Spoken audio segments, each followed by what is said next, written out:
Welcome back to Cyber Learnings, your go-to channel for all things in tech.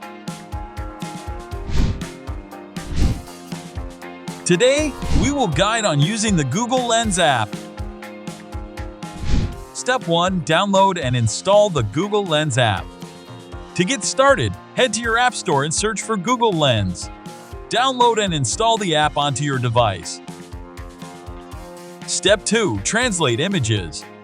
Launch the Google Lens app and point your camera at any text or image you want to translate. It will automatically detect the language and translate the content for you. You can even listen to the translated text using the built-in voice feature.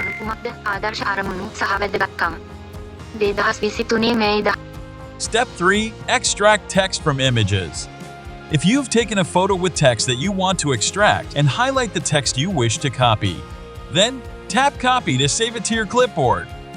Step 4. Solve homework questions. Have a challenging question or equation? Snap a picture of it, and Google Lens can provide you with solutions and relevant information. Step 5. Identify places and objects.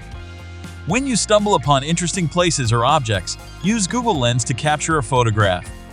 It will identify the location or object and provide you with additional details and information. Stay tuned for more tech tutorials on Cyber Learnings. Don't forget to like, comment, and subscribe for awesome content.